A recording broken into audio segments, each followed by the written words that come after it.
오직 예수님밖에 없습니다. 오늘 12제자 요한에 대해서 말씀드립니다. 요한은 예수님의 수제자였어요. 예수님을 가장 사랑한다고 했던 사람, 성경의 기록에 의하면 저는 항상 이렇게 말씀합니다. 그가 사랑하시는 제자가, 예수님이 사랑하시는 제자가 사랑받음을 알고 있어요. 우리가 예수님 앞에 살아가면서 예수님이 나를 사랑하고 있음을 아시기 바랍니다. 요한은 그것을 알았던 사람이에요. 그러니까 그 십자가 밑에서도 끝까지 지킵니다. 다른 제자들이 다 떠나가는데 홀로 거기에 남아서 지킬 사람이 있어요? 그것은 알았던 거죠. 야, 예수님이 나를 사랑하셨어. 또 사랑하고 계셔. 나도 우리 주님 사랑해. 이렇게 나아갔던 사람. 그러니까 주님이 가장 믿어지는 사람이 요한이었습니다. 요한복음을 기록하면서 또한 요한 1, 2, 3서를 기록하죠. 그리고 이제 계시록을 기록하는데 이 계시록은요, 마지막 때 일어날 일, 가장 유언적인 일을 누구에게 맡겨야 되겠습니까? 내가 가장 아꼈던 사람, 믿었던 사람에게 맡기는 겁니다. 계시록을 맡길 사람은, 요한은 그래서 11제자가 다 순교하는데 요한만큼은 순교 안 합니다. 그런데 요한은요, 순교는 안 했었지만 전에 오는 이야기에 따르면 저는 불가마 속에 들어갔었습니다. 하나님이 지켜주신 거예요. 그 물이 펄펄 끓는 그 불가마 속에다가 저를 집어넣었어요. 그런데 살이 타지 않고 되지 않고 나왔어요. 하나님이 지켜주셨습니다. 저에게 주실 사명이 있어서 그런 거예요. 하나님께서 가장 중요한 것을 내가 너에게 맡겨야 하겠어. 너라면 내가 믿을 수 있어. 그렇게 해서 요한은 그 가운데서도 살아남은 사람. 그래서 요한은 마지막에 예수님께서 주신 그 사명을 감당하고 이제 돌아갑니다.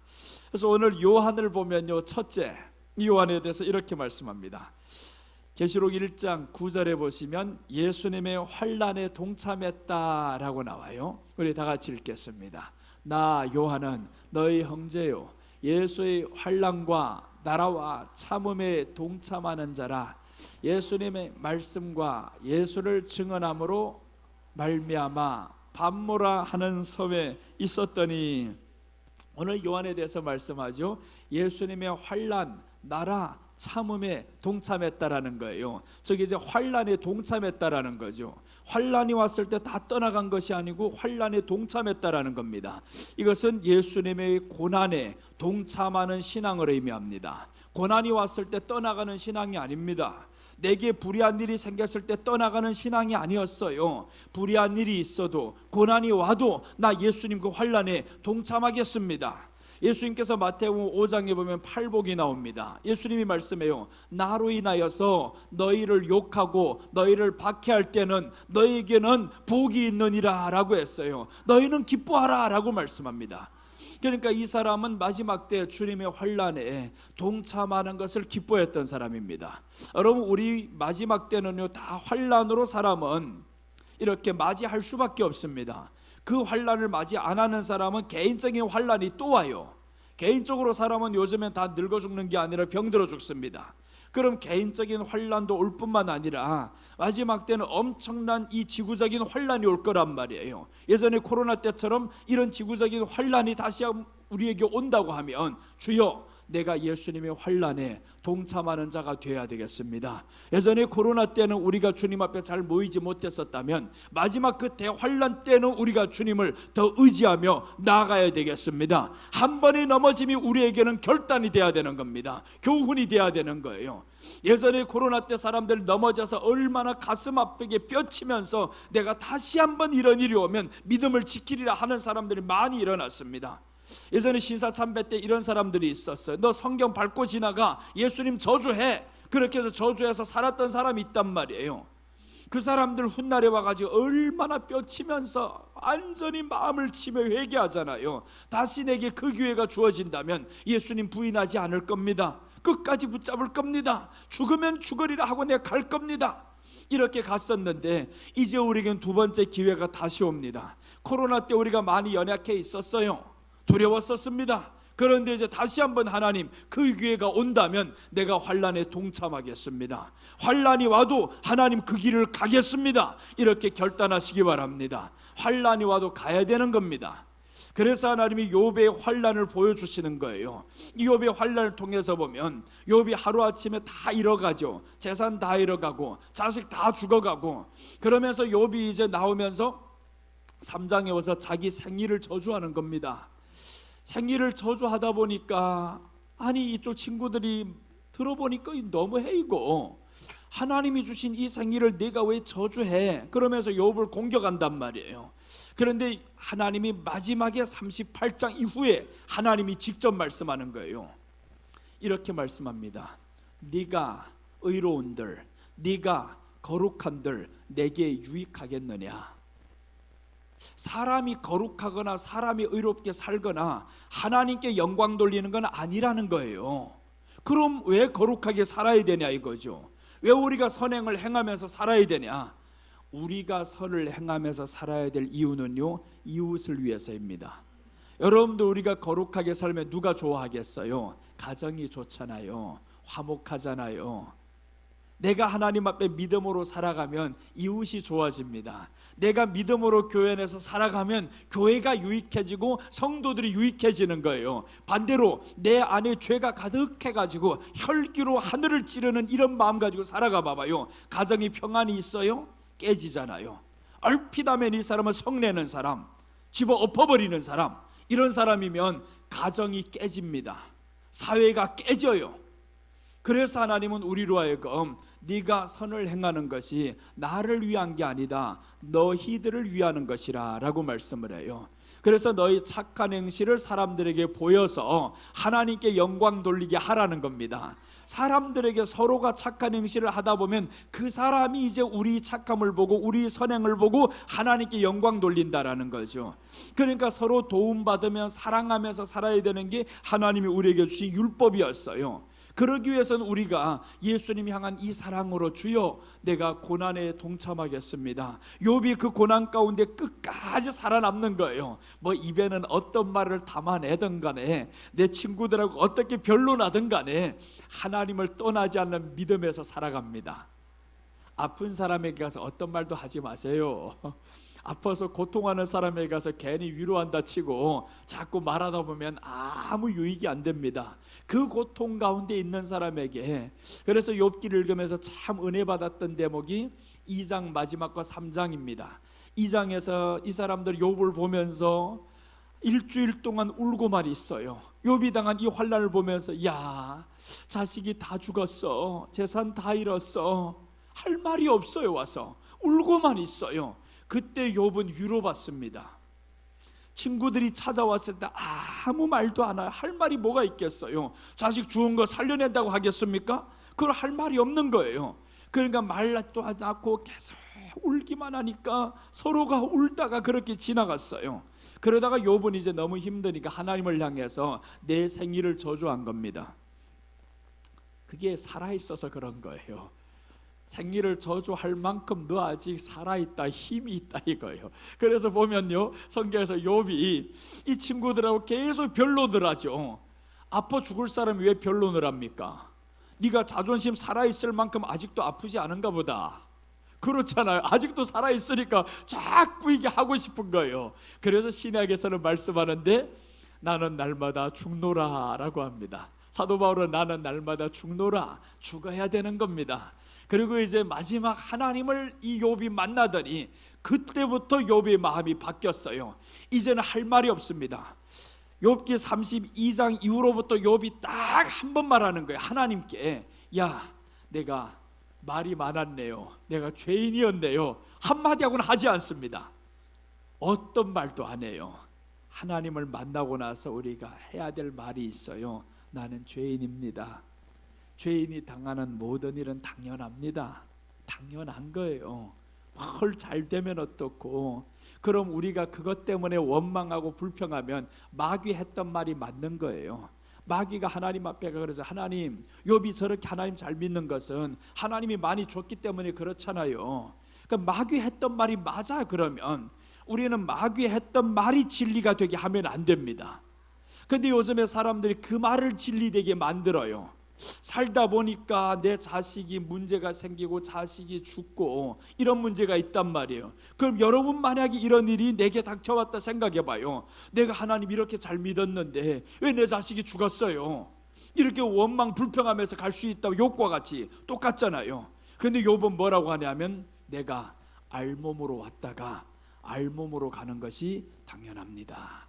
그렇게 하면서 가슴을 찢으면서 하나님 앞에 무릎 꿇고 경배하며 나아갔어요. 이게 믿음입니다. 믿음은요, 내게 덧붙여진 것 없어졌다고 해가지고 그것 때문에 하나님 왜 이러십니까 하는 게 믿음이 아니에요. 성숙한 믿음은 하나님 앞에 믿음으로 그래도 나아가는 겁니다. 주님이 내게 구원해 주신 이 은혜, 자식 더 많이 얻게 하려고 주신 은혜가 아니었잖아요. 너를 순수하게 사랑해서 예수님께서 못 박혀 죽었던 그 은혜, 그 은혜만 생각하면서 나아가는 게 믿음이라는 거예요. 근데 사람들이 이 믿음에다 다른 거 자꾸 붙여버립니다. 내가 예수님을 믿으니까 주님이 이걸 해주셔야지, 주님이 이걸 지켜주셔야지. 주님이 지켜주시는 것은 우리 영혼이 천국 가기를 원합니다. 천국 가기를 원하는 거예요. 그래서 우리 안에 진짜 하나님의 나라가 있어야 됩니다. 이 하나님의 나라가 있으면 예수님의 환난에 동참하는 겁니다. 내 기도가 응답이 안 되어도 주여 감사합니다 가는 거예요. 응답하고 상관없어요. 주님이 계신 것만으로 족합니다. 주님이 이 안에 계신 것만으로 나는 족합니다. 이게 환난에 동참하는 믿음입니다. 그래서 우리 믿음은 날로 장성해야 됩니다. 성경 하루 석장 읽지 못하는 그 믿음은 무너지게 돼 있어요. 100%입니다. 이거는 1000%입니다. 내 환경 어려워지면 무너집니다. 그것보다 더 아픈 일을 겪으면 무너집니다. 하나님이 뭐고 없어집니다. 그렇게 되면 안 돼요. 그래서 우리가 주여 말씀으로 채워서 환난에 동참하는 믿음이 되어져야 되는데 그 믿음까지 못 가면 마지막 다 넘어져요. 악한 것들 지금 봐봐요. 얼마나 많이 지금 세상에 타락해 가요. 이렇게 타락한 세상에 지금 우리 앞에까지 다 조이고 있습니다. 세상은요, 공산당 정권 아래에 있는 사람들은 아예 나라에서 대놓고 핍박을 해버리죠. 믿지 말라 그러지. 그리고 이제 자유민주주의에서는 어떻게 나오냐 하면 하나님을 대적하는 법을 세워버린다. 인권 가지고. 그러니까 이렇게 어차피 똑같습니다. 공산당 정권 아래에 있는 사람들이나 자유민주주의 안에 살아가는 서구권의 사람들이나, 근데 서구권에 있던 이 모든 법들이 우리에게 지금 쪼여 오고 있단 말이에요. 우리도 지금 발전한 나라에 들어가니까, 선진국에 들어가다 보니까 저희들이 법을 우리가 같이 따라가게 됩니다. 그래서 우리가 지금 동성애, 차별금지법 이런 것들이 자꾸 통과되려고 하잖아요. 서구가 그렇게 하니까 우리도 해야 된다 이겁니다. 우리도 발전한 나라인데 우리도 그렇게 가야지. 그렇게 하니까 사람들이 거기에 점점 동화되죠. 여러분, 우리가 이런 것들이 자꾸 쪼여오는데 그럼 쪼여올 때 어떻게 해야 되겠냐고요. 환난에 동참할 각오를 해야 됩니다. 환난에 동참하는 이 믿음을 가져야죠. 막을 때까지는 막아봐야 되겠죠. 근데 못 막으면 그때부터는 우리가 대안을 세워야 되잖아요. 환난에 동참해야지. 요한도 환난에 누가 동참하고 싶었겠어요? 예수님이 부활하신 이후로부터 성령 충만해가지고 서로가 기적이 일어나고 돈 다 바치고 얼마나 교회가 화목했어요. 그런 날들만 있었으면 얼마나 좋겠냐고요. 그런데 그렇지 않잖아요. 11사도들이 하나하나 다 죽어갑니다. 야고보, 예수님의 수제자라고 했던 야고보, 아예 목이 떨어져서 죽어버리는 거예요. 이런 일들 겪으면서 야, 하나님의 사람들 하나님이 지켜준다며, 사자굴에 들어가면 하나님이 다니엘을 지켜줬는데 왜 우리가 사자굴에 들어갔을 때는 내 새끼가 저렇게 죽냐, 이렇게 말할 수 있단 말이에요. 내 새끼들 다 죽어가는 거예요. 부모가 자기 자식이 그 사자에게 뜯겨서 머리가 달아나고 팔목이 하나씩 떨어지고 하는 걸 보면 얼마나 가슴 찢어지겠냐고요. 그때 이 사람들 말하는 거예요. 그리스도인들 어디 있는지 대기만 해라. 대라. 그럼 너 둘째 아들 살려준다. 그러니까 이 사람들이 이제 가짜들은 어떻게 하냐면 여기에서 믿는 사람들이 어디 있는지 가르쳐 주는 겁니다. 그래서 카타콤에 들어가서 거기에 잡혀 나오는 사람들, 믿는 사람들 누군지 대봐. 그래 대줍니다. 옆에 사람들 성도들이 다 죽어나가요. 그래서 그때 됐던 사람들 보니까 다 사자굴에 들어가고 그 원형 경기장에 쳐넣습니다. 이렇게 비참하게 죽어가요. 나의 신앙 하나 못 지킨 것 때문에 다른 사람을 죽음에 쳐넣습니다. 그럴 때 사람들 얼마나 마음이 아프겠어. 하나님이 살아계시면 왜 이런 일이 있어요? 살아계셨어도 그런 일이 있는데 주여, 주님이 살아계시기 때문에 내가 이 환난을 겪으면서도 감사하며 가겠습니다. 이렇게 돼야죠. 그게 초대교인들이었습니다. 초대교인들은 그 믿음을 가졌어요. 주님이 살아계시니까 내가 사자굴에 들어갔어도 주님 부인 안 하겠어요. 내가 죽어도 주님 부인 안 하겠어요. 내가 죽어도 믿는 사람 해롭게 안 하겠습니다. 이렇게 나아갔던 겁니다. 여러분들이 생각이 중요해요. 하나님이 살아계심에 왜 이런 일이 있습니까? 라는 말도 물론 틀리지 않아요. 그 사람들의 신앙도 틀리지 않아요. 좋아요. 그런데 우리가 조금 더 성장한 신앙을 가져서 하나님이 살아계시니까 내가 죽으면 죽으리라, 이 길을 가겠습니다. 그 믿음이 더 아름답지 않아요? 그래서 우리가 주님이 마지막에 요구하는 것은 그 믿음을 요구하는 겁니다. 이스라엘 백성들이 애굽에 있을 때는 사실 너무 큰 고난이 없어요. 그냥 노예로 살다 보니까 저희들이 시키는 대로 하다 보면 내 소유가 좀 적을 뿐입니다. 억울하게 빼앗길 때도 있겠지. 그러나 너무 큰 환난은 없어요. 그런데 모세를 통해서 이 사람들이 나오려고 하다 보니까, 구원을 받고 나오려고 하다 보니까 그때부터는 이건 자기들이 겪는 어려운 문제가 아닙니다. 환난인 거예요. 어려움과 환난은 달라요. 환난이 와버렸어요. 다 나오려고 했더니 세상에 바로의 전차부대가 쫓아온다네요. 얼마나 공포스럽겠어요. 그러니까 백성들이 당연히 원망합니다. 바로의 전차부대, 이 전차부대는 지금까지 바로가 다른 나라들을 정복하면서 썼던 그 전차부대, 무시무시한 전차부대가 이제는 우리를 향해 겨누고 있단 말이에요. 그러니까 이 환난이 온 겁니다. 구원받은 이후로부터 환난이 왔어요. 그런데 더 나가봤는데 홍해가 가로막혔네요. 전차부대가 오면 하나님이 빨리 도망치도록 길을 내야지, 왜 길을 내지 않고 홍해가 가로막혔냐고요. 그런데 하나님이 또 이제 길을 열어주셔서 가본 땅은 좋은 땅도 아니고 광야, 애굽과 비교도 안 되는 광야, 어떻게 살아라고. 갈 길이 점점 막막해졌습니다.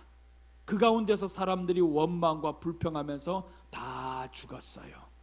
하나님이 준다고 약속했던 땅은 가보니까 너무 강대한 나라, 우리 힘으로는 이길 수 없는 나라. 그래서 이제 열 정탐꾼이 갔다 와서 악평을 합니다. 우리가 저들 보기에는 메뚜기 같습니다. 못 이깁니다.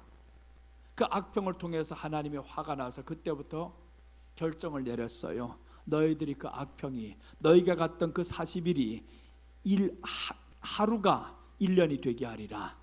그래서 40년을 광야에서 살게 만듭니다. 이유는 하나요, 악평을 버리게 하려고. 이 안에서 하나님의 보호하심 안에서 살게 하려고. 그래서 하나님이 계속 보호하시는데 저들은 몰라요. 끝까지 애굽의 생각을 못 버립니다. 계속 내것 하면서 살아가요. 그렇게 은혜를 받으면서. 여러분들이 삶의 끝이 바로 그겁니다. 삶의 끝까지 와서 대환난 이까지 온다면 하나님이 우리에게 너 세상 것으로 인해서 염려하지 마, 염려하지 마. 하나 없어졌다고 걱정하지 마, 걱정하지 마. 하나님이 계속 하시는 말씀이에요. 욥이 10아들인지 몇 알인지 몰라요. 이거 딸도 있었겠지. 이렇게 다 죽었는데 마지막 하나님이 주시는 거 봐봐요. 새로운 거 다시 주셨잖아요. 이 아들이 죽은 거는 아쉬워요, 안타까워요. 그런데 하나님이 7아들과 3딸을 다시 더 주셨습니다. 얻을 수 없는 몸인데 오히려 더 주셨어요. 그래서 우리가 예수님 환난에 동참하는 믿음을 갖는 것이 우리에게 유익합니다. 우리는 미리부터 준비를 해야 돼요. 하나님, 그 어떤 환난이 있어도 고난이 있어도 예수님 의지하리이다. 예수님 붙잡고 가리이다. 하나님이 우리를 왜 버리셨습니까? 그렇게 하면 안 돼요. 버린 게 아닙니다. 이 모든 악법들이 다 통과가 되어도 하나님은 버린 게 아니에요. 우리 기도를 들어주지 않아도 하나님 버린 게 아닙니다. 그래서 우리가 어떤 일이 있어도 주님 끝까지 의지하는 자가 되기를 원합니다. 예수님의 기도를 보세요. 마지막 기도가 그거였잖아요. 이 잔을 내게서 옮기시옵소서. 3번씩이나 기도를 하는데 하나님의 응답이 없잖아요. 그럼 하나님이 버리셨냐고요? 버린 게 아니었지. 그러니까 예수님은 바로 자기 기도를 바꾸잖아요. 아버지 원대로 되기를 원합니다. 그렇게 해서 아버지 원대로 십자가를 지면서 예수님의 한마디가 또 나왔어요. 나의 하나님, 나의 하나님, 어찌하여 나를 버리셨나이까? 그 버림은 맞아요. 하나님은 예수님을 버렸어요. 왜 버려야 되냐 하면 우리 죄 때문에 죽어야 하니까 버릴 수밖에 없습니다. 그런데 예수님을 버리신 이유는 우리를 얻기 위해서요. 그러니까 우리는 그런 말 하면 안 되는 거예요. 우리는 절대로 하나님 왜 우리를 버리셨습니까? 이 말을 하면 안 되는 게, 내가 아들을 버려서 얻은 자가 너희들이다. 너희는 버릴 수 없는 존재들이다. 고난이 있다고 네가 원하는 대로 안 되었다고 해가지고 너를 버린 거 아니야. 하나님은 더 좋은 거 주시기 위해서요. 그래서 우리는 고난이 있을 때, 얻지 못할 때 오히려 주님이 주실 것을 기대하시기 바랍니다. 사도행전 14장 22절 보시면 이렇게 나옵니다. 제자들의 마음을 굳게 하여 이 믿음에 머물러 있으라 권하고, 또 우리가 하나님의 나라에 들어가려면 많은 환난을 겪어야 할 것이라. 제자들의 마음을 굳게 했다라고 나오죠. 제자들의 마음을 굳게 했다. 사도 바울과 11 제자가 이때 나가면서 하는 말씀들입니다. 제자들이 많았어요. 저희들이 흔들릴까 봐 저희들이 마음을 굳게 합니다. 목사들아 들어라, 너희들 마음을 굳게 해라는 거예요. 오늘날의 목사님들에게 그 일이 당하면 어떻게 해요? 성도가 말고 목사님에게 내가 사랑하는 아들이 죽었어요, 내가 사랑하는 딸이 죽었어요, 내가 이렇게 잘 믿었는데 내게 말기 암이 와버렸어요. 그런 목사님들은 어떡할 거냐고요? 환난 앞에서는 목사나 성도나 똑같습니다. 그래서 우리 주님이 말씀하는 거예요. 제자들의 마음을 굳게 해라. 굳게 해라. 하나님의 종들의 마음을 굳게 해라. 저희들이 앞에서 본을 보여야 되잖아요. 내게 만약에 내가 환난 때 이런 일이 온다고 하면 내가 본을 보여야지. 내가 먼저 도망가 버려 봐봐요. 예전에 강남에서처럼 우리가 설교하다가 내가 휙 도망갔단 말이에요. 쥐가 나와서. 별일도 아닌데 설교하다가 오전 예배인가 오후 예배인가 그때 이제 설교하다가 갑자기 사람들이 뒤에서 쥐 해가지고 도망가 버렸어요. 그건 도망간 게 잠깐 피했을 뿐이지. 그래서 그때 이제 우리 임장로님이 나서 쥐를 때려 잡아버렸어요. 잡은 거 보니까 요만한 쥐. 별것도 아닌 것에 이렇게 두려워서 떠났단 말이에요. 그게 내 어릴 때의 공포였어요.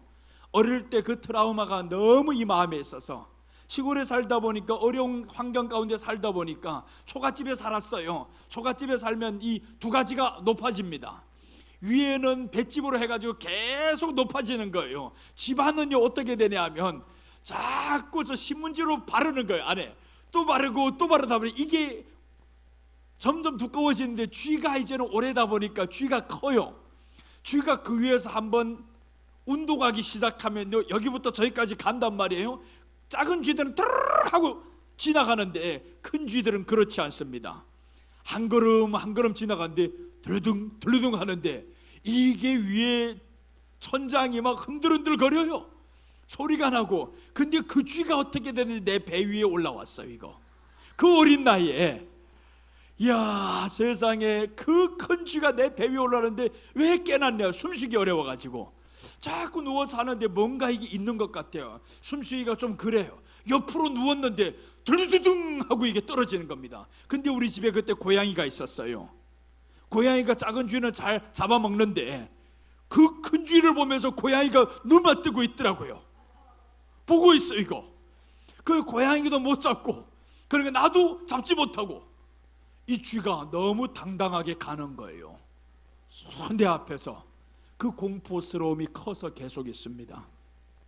그 공포가 어느 날 바뀌어가지고 미움으로 바뀌고 증오로 바뀌어버렸어요.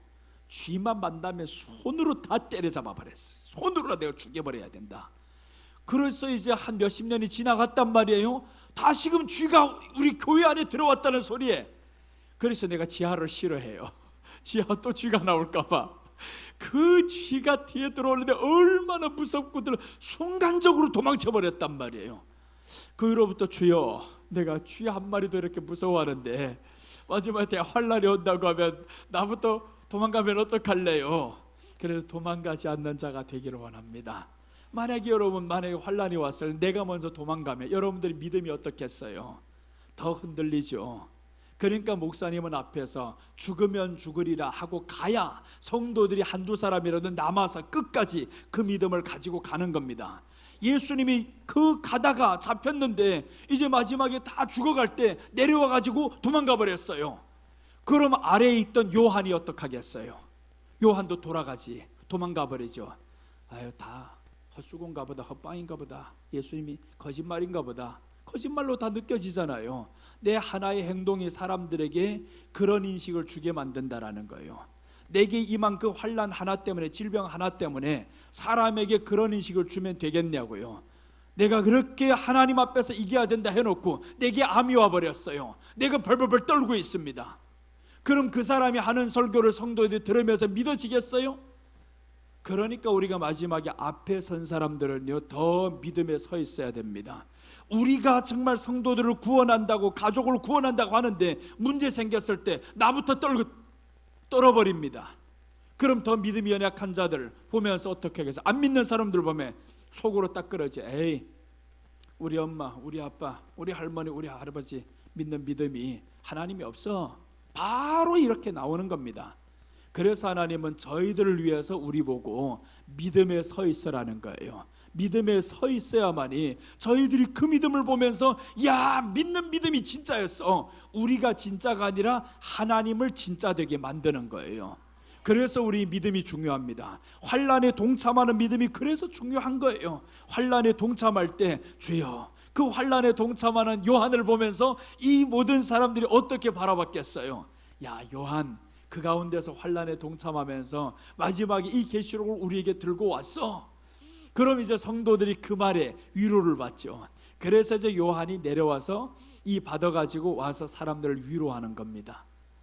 섰다는 자체가 위로가 되겠죠. 고난 속에 이기고 나왔던 자체가 저희들에게 위로가 됩니다. 여러분, 우리가 믿음에 서 있는 것 자체가 가정을 살리는 길이고요, 구원하는 길이 됩니다. 그래서 구원이 안 된다가 아니에요. 내가 믿음으로 살지 않아서 그래요. 내가 믿음으로만 사는 것 보여만 주면 됩니다. 말로 할 필요가 없어요. 그래서 성경은 말씀하죠. 하나님의 능력은 말에 있는 것이 아니다. 말에 있는 것이 아니라는 거예요. 그 능력은 우리 행동에 나와 있습니다. 하나님 앞에 믿음으로 나아가면 그럼 그때 우리 안에 능력이 나타나는 겁니다. 그럼 보는 사람들이 보면서 야, 하나님이 살아계셔 하지 않겠냐고요. 믿어지죠. 디모데후서 3장 12절 한번 보겠습니다. 여기 보면 무릇 그리스도 예수 안에서 경건하게 살고자 하는 자는 박해를 받으리라. 이제 디모데에게 주시는 말씀이었습니다. 사도 바울이 말씀하죠. 그리스도 안에서 경건하게 살고자 하면 박해를 받는다. 그러니까 우리가 마지막 때 왜 환난을 받냐 하면 마태복음 24장 9절에 이렇게 말씀합니다. 그날에는 사람들이 너희를 환난에 넘겨준다라는 거예요. 사람들이 넘겨준다. 그럼 우리가 어떻게 환난을 받냐 하면 경건하게 살고자, 말씀대로 살고자 하니까 저희들이 넘겨주는 겁니다. 말씀대로 안 살면 넘겨줄 이유가 없어요. 동성애 찬성하는 교회들 그것 때문에 핍박받을 이유가 없습니다. 그런데 동성애 반대하는 교회들 미국에서 지금부터 핍박받고 있잖아요. 목사님이 쫓겨나고 있고 설교하다가 잡아 내려버리고 그런 일이 납니다. 동성애 반대한다는 것 때문에. 어떻게 교회 안에서 가장 지극히 상식적인 건 이게 지금 사람들이 인식에는 점점 보편화가 되어버렸어요. 동성애 반대하면 안 돼. 저희들의 영혼도 영혼이야. 구원받아야 할 불쌍한 사람이야. 이렇게 자꾸 교육을 하다 보니까 그러니 사람들이 이제 반대 안 합니다. 우리나라도 이제 마찬가지가 될 겁니다. 점점 가면서 아이들에게 있어서요, 동성애 증오하는 마음이 없어집니다. 그런 마음들 없어져요. 점점 사람들 그냥 그러니까 이제 대놓고 남자 여자 손잡고 다닙니다. 이런 일들 점점 많아지고 있죠. 예전에는 그렇게 못했어요. 언제 퀴어 축제를 그렇게 대놓고 합니까? 숨어서 아픔을 딛고 나도 이런 마음 그러고 싶어서 그런 게 아닌데, 그러니까 자신도 그런 마음이 아픔이 있어요. 그러니까 나도 남자로 되고 싶어서 된 게 아니라 성격이 그렇게 점점 가지는데 내 몸이 여자처럼 지금 가고 있는데, 그러니까 이 사람의 아픔을 그 뒤에서 숨어서 그것을 했는데 점점 가면서 이제는 대놓고 해버립니다. 이게 지금 이제는 합법화가 되는 나라들이 많고 하다 보니까 이런 것들이 점점 뉴스에도 나오고 사람들이 현실에서 보고 하니까 사람들은 점점 이게 괜찮은가 보다 이렇게 대놓고 나오죠.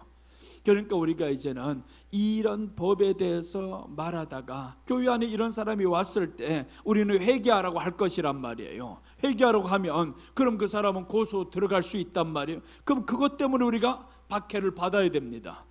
너 왜 사람 차별하냐 이거죠. 나라에서 합법한 이 법을 왜 차별하냐 이거죠. 그러니까 교회가 차별이 되는 겁니다. 이런 사람을 차별하고. 그런데 성경은요, 남색하는 자들을 죽여버리라고 했습니다. 남색하는 자들을. 그래서 이제 선한 왕들, 아사 왕의 시대 자 보면 놀랍습니다. 이 성경에 솔로몬이 죽고 나서 르호보암 시대에 어떤 것들이 들어오냐면 남색하는 자들이 들어와요. 동성애들이 생겼단 말이에요. 근데 르호보암은 죽이지 못합니다. 하나도 쫓아내지 못했어요. 그런데 그 뒤에 그 아들이 아비암이 나오더니 그것도 3년 만에 또 다시 했는데 못하는 거예요. 아사가 오면서 우리나라에 있는 모든 남색하는 자들 다 죽여버려. 그런데 숨어서 남색하는 자들이 있었어요. 숨어서라도 하는 것들이 있단 말이에요. 그런데 아사가 죽고 나서 여호사밧이 아들입니다. 이 여호사밧이 남은 남색한 자들 다 색출해냅니다. 다 죽여버려요. 하나님이 그것을 보면서 기뻐하셨더라라고 하셨어요. 하나님이 싫어하는 행동을 없애버려야 됩니다. 그런데 하나님이 싫어하는 것을 나라가 대놓고 해버리잖아요. 그럼 하나님은 이 나라를 어렵게 만들 수밖에 없습니다. 어렵게. 이스라엘의 역사를 보면 누구 때문에 어려워지냐면 왕 때문에 어려워지는 거예요. 그 한 왕이 일어나면서 하나님을 경유하면서 이 나라의 아세라 목상과 바알 섬기는 자들을 다 없애버리면 그때부터 하나님이 복을 주셨더라라고 나오고요. 또 이제 악한 왕의 기준이 뭐냐 하면 다윗의 법을 떠나서 이 가운데 다시금 아세라 목상과 바알 신상들을 섬기면 이게 악함의 기준이 되었어요. 그러니까 우리 안에 다른 법을 섬기는 것이 악함입니다. 나라 정치인 왕이 대통령이 일어나서 하나님의 법을 따르면 하나님은 그 나라를 복주게 되어 있습니다. 그게 성경에 이 나오는 모든 역사란 말이에요. 그러니까 우리가 지금의 참 어려움에 와 있어요. 이 나라가 얼마나 어려움에 경제적으로는 그 어느 때보다 어렵습니다. 지금 미국은 이렇게 지금 잘 된다고 난리가 나는데 한국은 점점 어려워지는 거예요. 그래서 우리는 지금 외톨이가 되어버렸어요. 경제 주식하는 사람들 지금 날마다 죽는다고 난리 났습니다. 미국이 올라가면 우리도 올라가는 거예요. 그런데 미국이 올라갈 때 올라가지도 못하고 멈춰서 있고, 미국이 조금만 내리면 한국은 폭락해 버리고, 그러니까 이게 완전히 삐쳐버리는 거지 사람들이. 이게 지금 나라의 현실이라는 겁니다. 이 경제가 이렇게 어려우면 사람들 그때부터 돌아버리는 겁니다. 다 점점 돌아가지. 사람들이 주머니에는요 돈이 채워져야 좋아하는 거예요. 여러분, 우리 안에는 예수님이 채워져야 만족이 됩니다. 그래서 예수님을 채워야 됩니다. 히브리서 11장에 보시면 이렇게 나와 있어요. 37절부터 40절까지 내오는 내용인데, 이때 이제 복음 때문에, 하나님의 의 때문에 환난 받는 사람들 여기에서 하나하나 소개합니다. 보시면 돌로 치는 것과 톱으로 켜는 것과 시험과 칼로 죽임을 당하고 양과 염소의 가죽을 입고 유리하며 궁핍과 환난과 학대를 받았으니 이런 사람은 세상이 감당하지 못하느니라. 그들이 광야와 산과 토굴과 동굴과 토굴에 유리하였느니라. 이는 하나님이 우리를 위하여 더 좋은 것을 예비하셨은즉 우리가 아니면 그들로 온전함을 이루지 못하게 하려 하심이라. 돌로 치는 것과 톱으로 켜는 것과, 톱으로 켜는 게 보통입니까? 이거 사람을 어떻게 톱으로 켜요? 어떻게 이렇게 악할 수가 있어요? 사람이 마지막엔 그렇게 악해집니다. 어떻게 하면 저 믿는 것들을 최대한 악하게 죽여버리려고 이렇게 톱으로 켜는 것과 돌로 치는 것과 칼로 죽임을 당하고 이렇게 다 당하면서 저희들이 이긴 이유를 말씀드리는데 40절에서 말씀하죠. 이는 하나님이 우리를 위하여 더 좋은 것을 예비하셨은즉 우리가 아니면 그들로 온전함을 이루지 못하게 하려 하심이라. 더 좋은 거 예비했다라는 거예요. 하나님, 나 죽는 것보다 하나님 더 좋은 거 예비했어요. 그러니까 톱으로 켜면서 목베임을 당하면서 그러면서도 주님 더 좋은 거 예비했어요. 그것 바라보면서 가는 사람들이었어요. 이게 진정한 환난에 동참하는 사람입니다. 그래서 우리는 환난에 동참하는 자가 돼야 되잖아요. 여러분, 부모가 아프다고 산에다 버리는 사람들 예전에 있었다 그랬잖아요. 그런 걸 보면서 우리는 이 땅에서 얼마나 돌에 맞아 죽을 놈이라고 욕하잖아요. 정말 부모가 아프다고 해서 조금 이제 도움 주다 못 준다고 해서 그렇게 산에다 내버리고 그런 사람들이 있는가 하면 우리 예수님이 나를 사랑했는데 그 예수님을 팽개쳐버리는 것과 똑같은 일이죠. 내가 어려워도 내가 힘들어도 우리 부모 살리리라 이렇게 해서 나아가잖아요. 그것처럼 우리가 예수님, 나를 위해서 죽어주셨던 예수님, 또 더 좋은 나라를 예비하고 계신 예수님, 그분을 위해서 내가 환난에 동참하겠습니다. 이렇게 우리가 환난에 동참하는 믿음 가집시다. 아파도 그러니까 주님 의지하세요. 고침 못 받아도 주님 의지하세요. 못 받아도 괜찮아요. 응답이 없어도 괜찮아요. 주님이 계신 것만으로 족하옵니다. 그래야 하잖아요. 자, 오늘 요한 둘째 보겠습니다. 요한 둘째는 사랑을 실천합니다. 요한일서 4장 7절에서 8절, 사랑하는 자들아 우리가 서로 사랑하자. 사랑은 하나님께 속한 것이니 사랑하는 자마다 하나님으로부터 나서 하나님을 알고 사랑하지 아니하는 자는 하나님을 알지 못하나니 이는 하나님은 사랑이심이라. 사랑하는 자가 하나님을 안다고 말씀했어요. 또 이제 하나님을 알면 사랑한다고 했습니다. 그러니까 우리 안에 사랑이 이 안에 있어야 되는데 성령이 반대의 역사는 뭐냐면 미움이에요. 미움. 성령이 충만하다라는 것은 이 안에 사랑이 되는 겁니다. 그래서 우리 안에 주여 교회 안에 해야 될 것은 사랑이라라고 했어요. 사랑을 실천하는 겁니다. 그래서 오늘 사랑하는 자마다 우리가 서로 사랑하자 했잖아요. 서로 사랑하자. 성도들 간에 서로 사랑하자. 그래서 교회 안에는 다툼이 있으면 안 됩니다. 이건 마귀가 좋아하는 행동입니다. 다툼과 분쟁과 시기와 질투와 미움과 이런 것들은 다 악으로부터 나온다고 했습니다. 악으로부터 나온다. 그러니까 우리 안에 이제 다툼이 없어져야 됩니다. 다툼이 있다라는 것은 내 안에 성령이 아닌 악의 역사가 많구나, 이걸 알아야죠. 악의 역사가 있어서 다툼이 일어나는구나. 그러니까 다투지 않으면 얼마나 좋아하겠는데, 나만 참으면 모든 일에 다툼이 없어지잖아요. 그래서 오늘 여기에서 사랑은 하나님께 속한 자마다 사랑한다 했었고, 또 이제 사랑하는 자가 하나님을 안다라고 했어요. 이 반대로 또 말씀하죠. 하나님을 아는 자는 사랑하게 돼 있고, 하나님을 이제 알아가는 사람은 또한 사랑해야 되고 없고, 그러니까 똑같은 말이에요. 하나님을 사랑하든 사람을 사랑하든 사랑하다 보면 하나님을 알게 되어 있다라고 말씀을 했어요. 그래서 우리가 예수님의 사랑을 받았으면 우리도 서로 사랑하는 것이 맞습니다. 성경은 말씀합니다. 로마서 13장 8절 보시면 피차 사랑의 빛 위에는 아무에게든지 아무 빛도 지지 말라.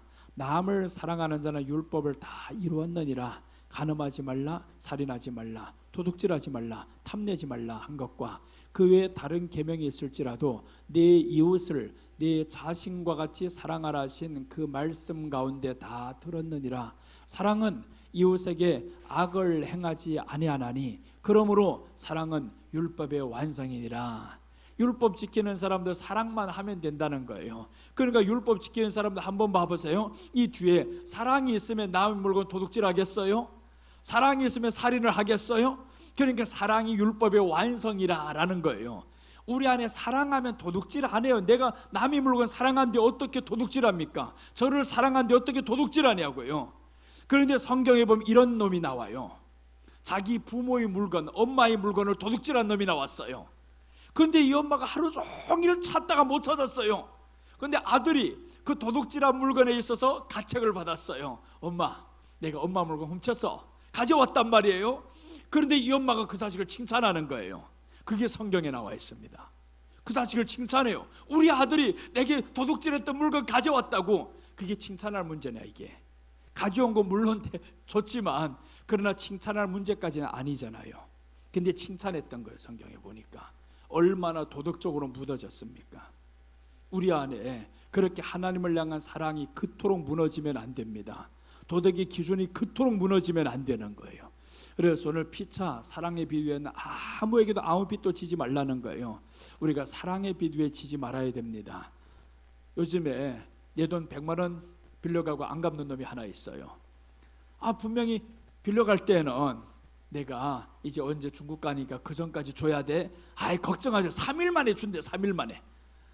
3일 지나서 줄 줄 알았는데 한 줄 지나도 안 주는 거예요. 문자를 했어요. 야, 돈 보내라. 그렇게 했는데 알았다는 거예요. 내일 점심 때 준다는 거예요. 저녁이 지났는데 또 안 주는 거예요. 두 번째 또 했어요. 문자를.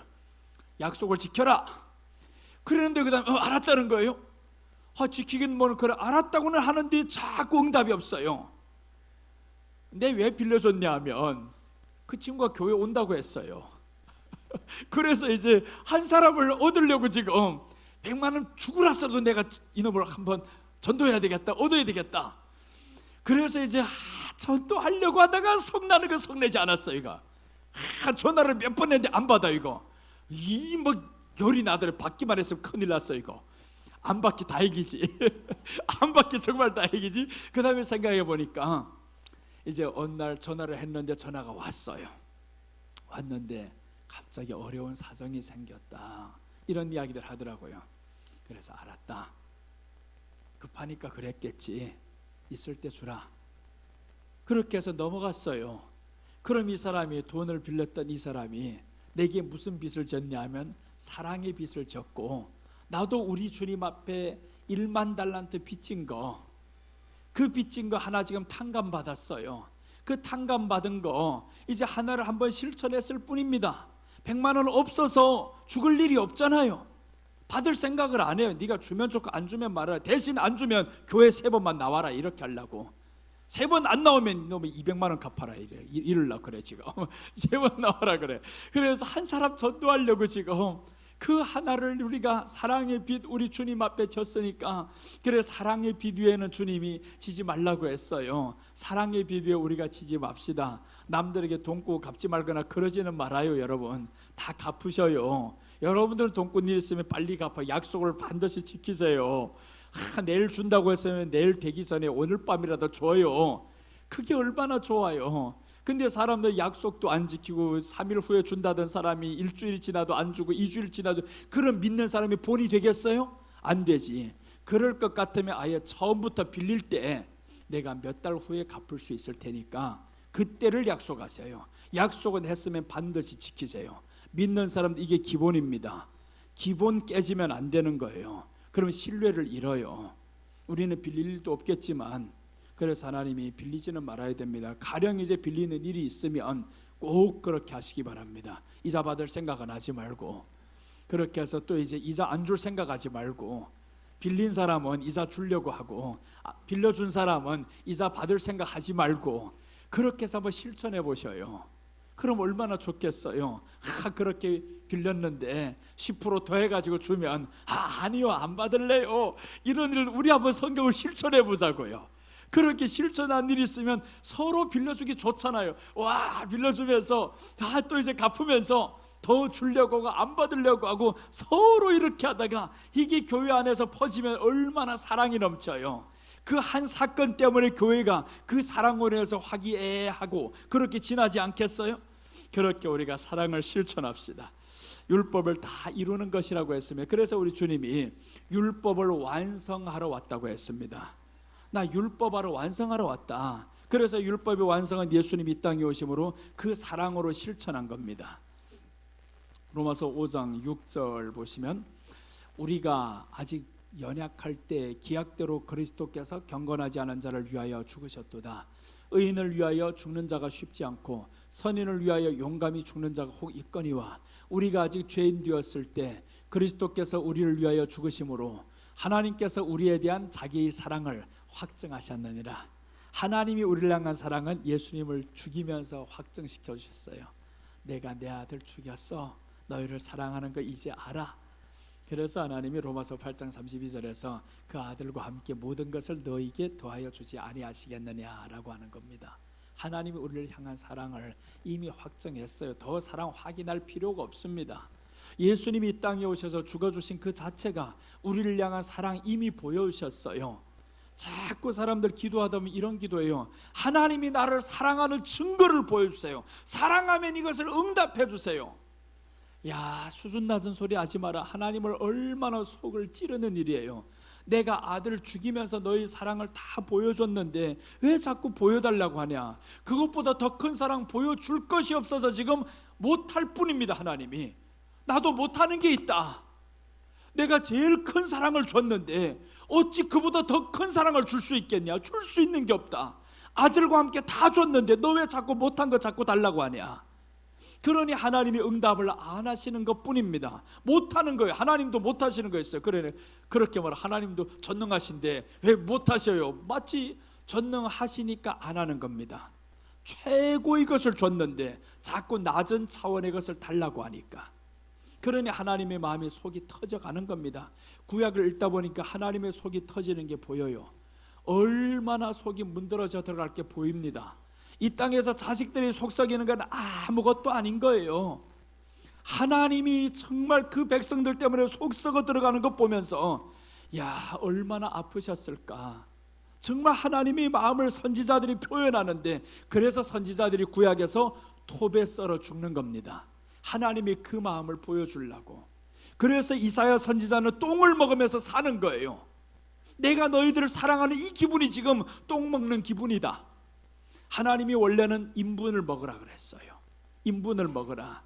그런데 생각해 보니까 너무 한 것 같아요. 그래서 비둘기 분이라도 그럼 먹어라. 이 선지자가 이제 가나안의 세월이 돌아올 때 그 비둘기 똥을 먹어요. 그걸 먹으면서 살아가는데, 그러면서 사람들에게 보여줍니다.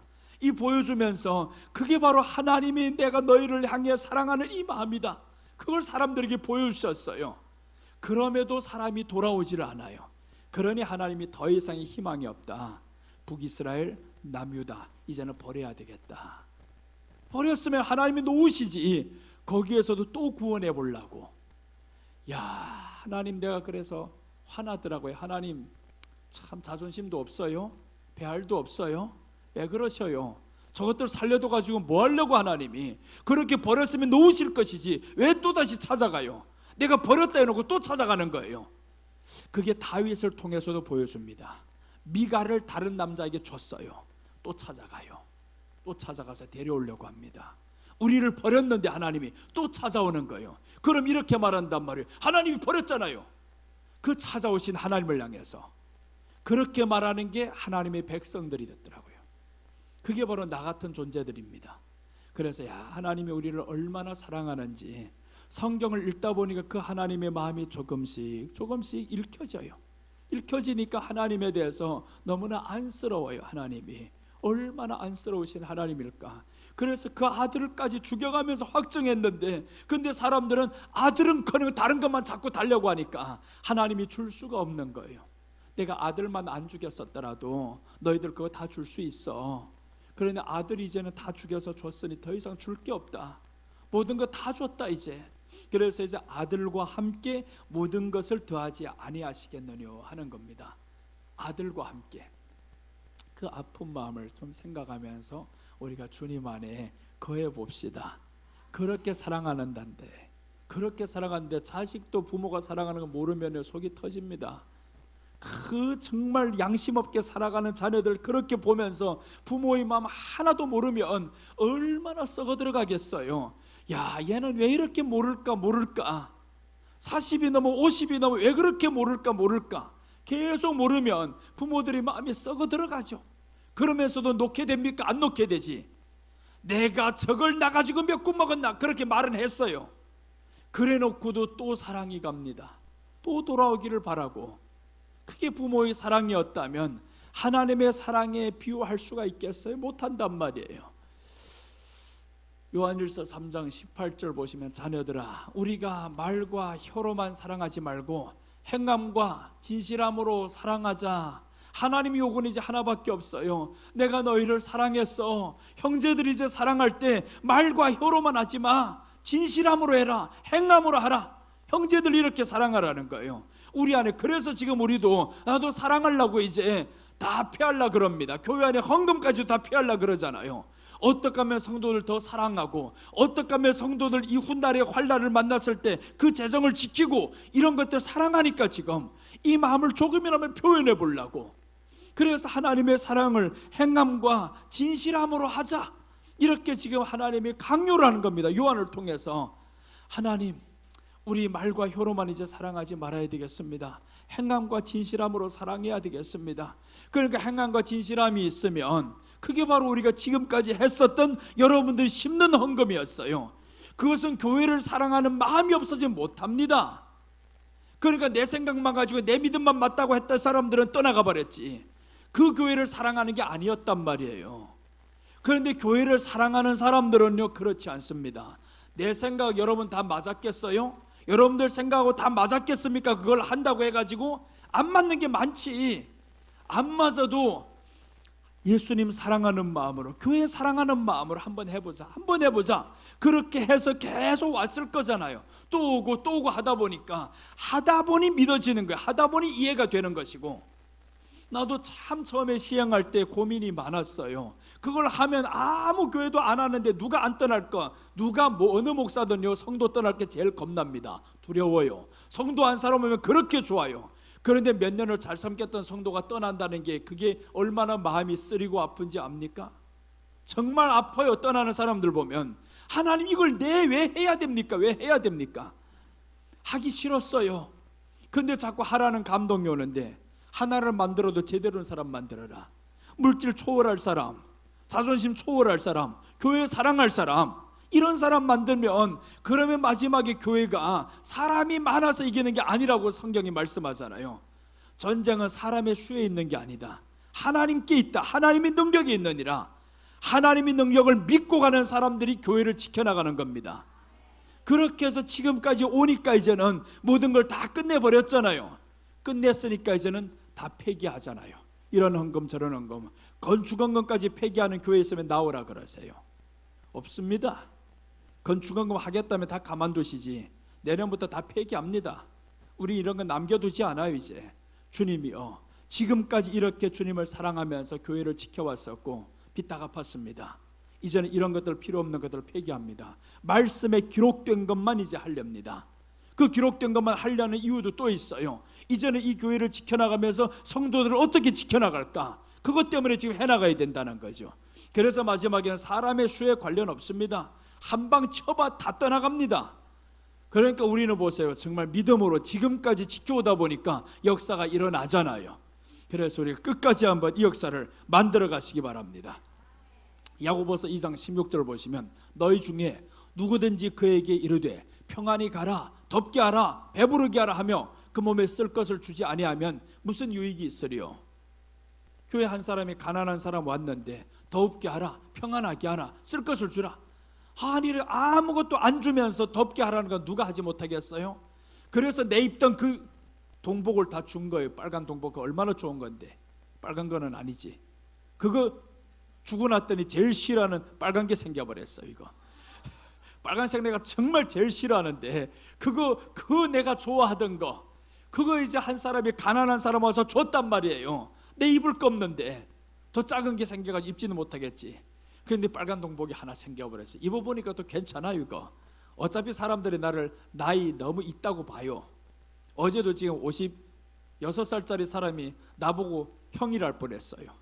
더 나이 있는 줄로 알고. 정말 자존심 상하게, 얼굴이 그렇게 나이 있어 보이냐. 흰머리가 많아서 그러지.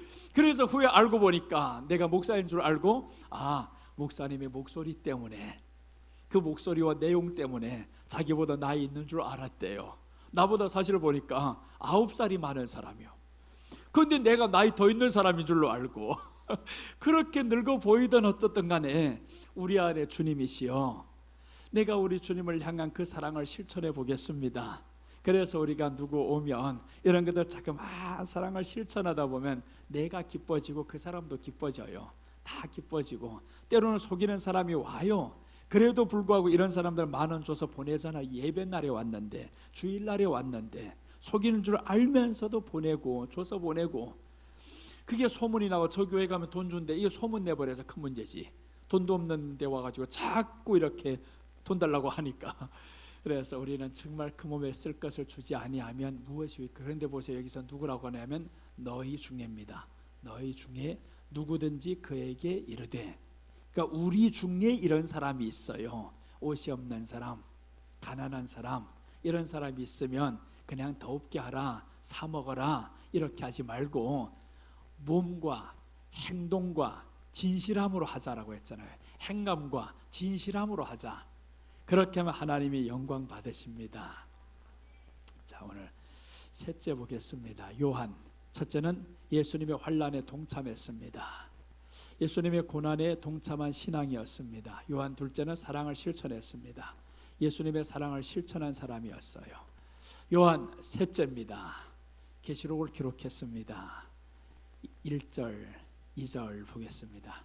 예수 그리스도의 계시라. 이는 하나님이 그에게 주사 반드시 속히 일어날 일들을 그 종들에게 보이시려고 그의 천사를 그 종 요한에게 보내어 알게 하신 것이라. 요한은 하나님의 말씀과 예수 그리스도의 증거, 곧 자기가 본 것을 다 증언하였느니라. 아멘. 오늘 예수님이 여기에서 보여주는 거예요. 이 계시록을 기록하게 하려고 요한을 순교하지 않게 이렇게 남겨두셨던 겁니다. 너 이거 기록해야 돼. 그래서 이제 기록의 내용을 보면 2장, 3장은 7교회에 대해서 기록하고 4장부터는 너 이리로 올라오라, 이후에 될 일을 기록한 겁니다. 반드시 일어날 일을 기록한 거예요. 그래서 요한에게 이후에 될 일을 내가 네게 맡기고자 한다. 너 빠짐없이 가서 전해야 된다. 그래서 요한은요, 자기가 본 것, 들은 것 다 전했다라고 성경이 기록합니다. 본 것, 들은 것 다 전했다라고 했죠. 2절 보시면 요한은 하나님의 말씀과 예수 그리스도의 증거, 곧 자기가 본 것을 다 증언하였느니라. 하나님이 이렇게 보여주셨습니다. 구약의 중심은 창조주 하나님을 중심으로 해서 구약이 계속 이루어집니다. 하나님이 창조하셔서 그러니까 이 땅에서는 하나님밖에 다른 신이 없어. 이런 중심으로 계속 가다가 신약으로 넘어오면서 이제 창조주 중심이 아니라 십자가 중심으로 기록이 됩니다. 십자가다. 이 하나님이 우리를 사랑해서 십자가를 지셨다. 그래서 창조주 그 하나님이 신약으로 오면서 십자가 중심으로 전개되어 나갑니다. 그러니 우리 안에 그 십자가를 향한 믿음이 들어오면, 그 다음에 마지막 하나가 있어요. 계시록은 오실 예수님 기다리라. 너희가 본 그대로 내가 오리라. 그 계시록입니다. 그러니까 우리가 3대 신앙을 가져야 되는 거예요. 구약의 창조주 하나님의 신앙과 신약의 예수님이 우리를 위해 죽어주신 하나님의 사랑의 신앙과 나아가서 마지막에 그 사랑의 하나님이 다시 우리에게 오신다라는 그 신앙. 그래서 이제 마지막 때 우리가 이 믿음을 지켜가야 됩니다. 주여, 십자가 신앙의 끝은 예수님의 오심을 기다림이어야 됩니다. 십자가 신앙의 끝이 역사를 만드는 게 아닙니다. 십자가 신앙의 끝이 교회 크게 만드는 게 아닙니다. 응답받는 게 아닌 거예요. 십자가 신앙의 끝은 마지막에 예수님 오심을 기다리는 겁니다. 그게 우리 십자가 신앙이 있는 사람이에요. 십자가를 믿는다고 하면서 예수님 오심은 기다리지도 않아요. 그 사람이 뭔 믿음입니까? 믿음은 맞지, 가짜 믿음이지. 그러니까 진짜 믿음은 완성 끝이 있어야 됩니다. 끝이 없으면 안 되잖아요. 이 끝을 보면요, 이 대한민국하고 다른 나라 축구 찰 때 봐봐요. 놀라운 일들 있잖아요. 마지막에 몇 초 남겨놓고 딱 골을 넣잖아요. 끝날 때까지 끝난 게 아니야. 주님이 오실 때까지 끝난 게 아닙니다. 마지막 한순간까지 우리들이 그 믿음을 지켜가면서 예수님을 기다려야 되는데, 가다가 주님을 기다리지 않는 믿음으로 전락해 버렸어요. 땅의 것만을 위해서 전락합니다. 그렇게 내가 잘 믿었는데 왜 하나님 이러셔요? 이런 말을 해가지고 되겠냐고요. 그래서 주님을 기다리는 믿음은 그런 소리 못 나와요. 우리들이 믿음에 내가 가짜였다는 걸 탈로 내지 마시기 바랍니다. 괜히 가짜면 빨리금 우리가 이제 주여 진짜가 되어서 예수님 기다리는 믿음으로 가야 되겠습니다. 그렇게 가시기를 주님의 이름으로 축원합니다. 자, 오늘 3가지를 말씀드렸습니다. 이렇게 주님 오시는 기다려야 되고요, 사랑을 실천해야 되고요, 또 나가서 첫째는 우리 주님이 환난에 동참하라고 했는데 우리도 그 환난에 동참하는 자가 되어야 되겠습니다. 고난이 있어도 주님 따르는 자가 되어야 되겠습니다. 기도하겠습니다. 예수님 감사합니다. 오늘 이 시간도 지켜주셔서 감사드리고, 요한이 예수님의 환난에 동참했던 것처럼 우리도 예수님의 고난에 동참하는 신앙을 가지는 자들이 되게 하여 주옵소서. 현실의 환경이 어렵다고, 구하는 것 이루어지지 않는다고 원망하고 불평하고 지치는 사람 되지 않고 예수님을 의지하는 그것이 우리에게는 힘이 되게 하여 주시옵소서. 끝까지 다시 오실 예수님을 기다리며 사랑을 실천하며 살아가는 우리 모두가 되게 하여 주옵소서. 예수님의 이름으로 기도드립니다. 아멘.